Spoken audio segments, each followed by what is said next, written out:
Let me say something that might upset some people. The most successful, wealthy, financially free people you know. The ones building businesses, investing, creating multiple income streams. Most of them are not sitting in front of a TV every weekend watching 90 minutes of football, spending hours arguing about who the best player is, or losing sleep over whether their team won or lost. And today I'm going to tell you exactly why, and what they're doing with that time instead. This is not about hating sports. This is about understanding how your time and mental energy are being spent, and whether that investment is building your future or someone else's. My name is Max. Welcome to Max Up. Let's get into it. Now, before you click off, hear me out completely, because by the end of this video you'll understand something about time, attention, and wealth that most people never figure out until it's too late. The time cost nobody talks about. Let's start with pure math. The average sports fan spends between 3 to 5 hours watching a single game. Add pre-game analysis, post-game discussion, highlight reels, social media arguments about the result, and you're easily looking at 6 to 8 hours per game day. Many fans watch 3 to 4 games per week. That's potentially 24 to 32 hours per week spent consuming sports content. Now let's compare that to what's possible with those same hours. 25 hours a week learning a high-income skill like coding, copywriting, or digital marketing. In 6 months, you could be earning money from that skill. 25 hours a week building a YouTube channel or content business. In 12 months, you could have a real audience and income. 25 hours a week studying investing and financial markets. In a year, you could be making confident investment decisions that grow your wealth. The mental energy drain. Beyond time, there's something even more dangerous about sports obsession: the mental and emotional energy it consumes. Think about the last time your team lost a big game. How did you feel? Frustrated? Angry? Depressed? Unable to focus on anything else? That emotional state didn't just affect that moment. It likely carried into the next day, affecting your productivity, your mood, your decisions. Successful people are extremely protective of their mental and emotional energy. They understand that the quality of your thinking determines the quality of your decisions, and the quality of your decisions determines the quality of your life. When you pour your emotional energy into outcomes, you have absolutely zero control over, like, whether a team of players you've never met wins or loses. You are draining the very resource you need to build your own success. Psychologists call this parasocial investment, forming emotional bonds with teams and athletes as if they're success. What wealthy people do instead. So, what are successful, wealthy people actually doing with their time and mental energy, while others are obsessing over sports? Let's be specific. First, they are building and protecting their income. Entrepreneurs and investors don't take weekends off from thinking about their business or their portfolio.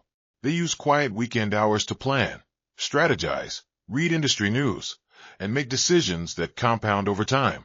Second, they are investing in relationships that advance their goals. Successful people use social time strategically. Instead of bonding over sports results, they are having conversations with mentors, partners, investors, and collaborators who open doors and create opportunities. Third, they are learning continuously. The reading habit is almost universal among wealthy people.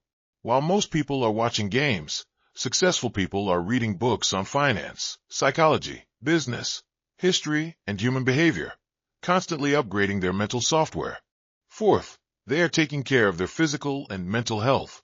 Exercise, meditation, quality sleep, good nutrition.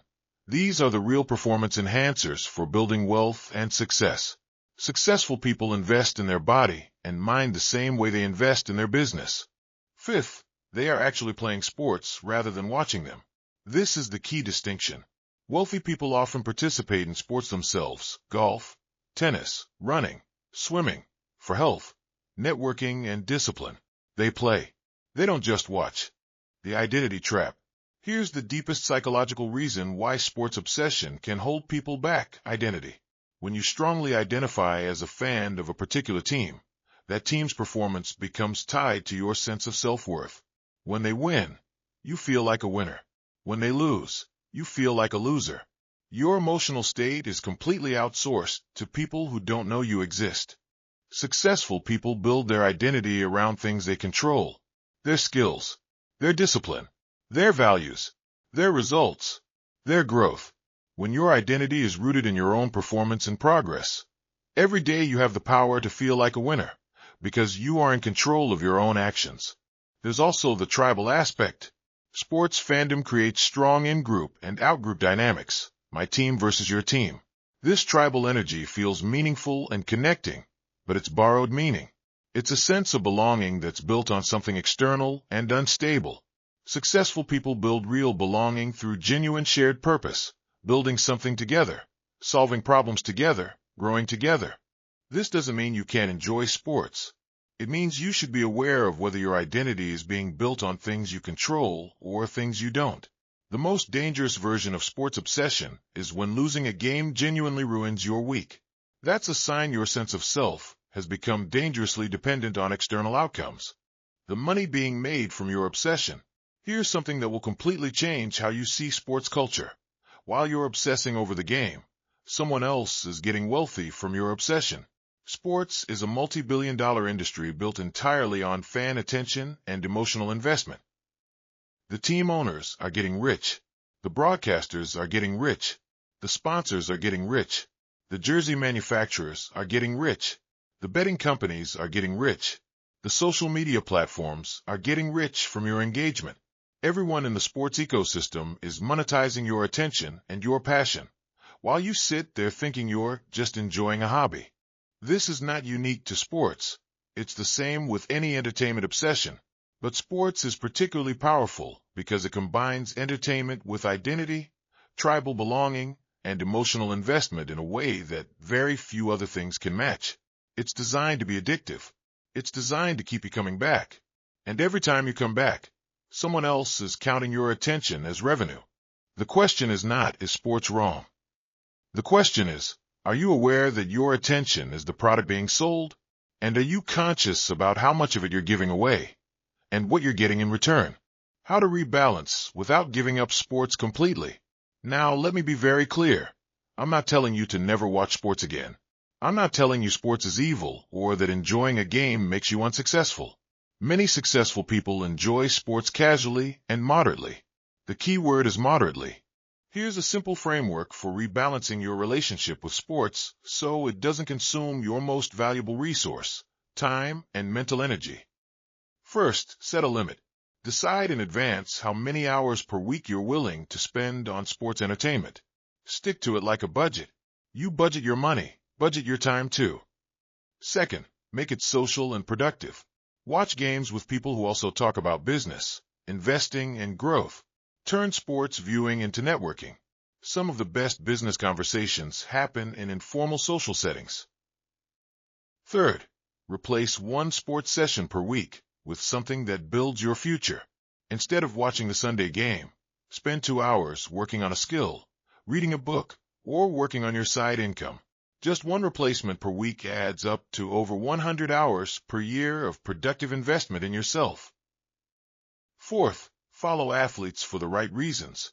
Many elite athletes have incredible stories of discipline, sacrifice, mental strength, and work ethic. Study how they think and train, not just what they score. Their mindset is the real lesson. Successful people don't obsess over sports not because they're boring or have no fun, but because they've made a conscious decision about where their time, attention, and emotional energy go. They've decided that their own story is more important than someone else's game. That building their own success is more exciting than watching someone else's. You have the same 24 hours as everyone else. The question is never about time. It's about what you choose to do with it. Every hour you invest in yourself compounds. Every hour you give away to passive consumption is an hour that builds someone else's wealth, not yours. Start today, not by quitting sports, but by becoming conscious of your time. Ask yourself every week, am I spending my hours on things that are building the life I want? Because your future is being built right now, 1 hour at a time. If this video made you think differently, hit that like button and subscribe to Max Up for weekly videos on money, mindset, and building your best life. Comment below. How many hours per week do you spend watching sports? Be honest. I read every comment. Share this with someone who needs to hear it. I'll see you in the next one. Max up the wealth, let's go.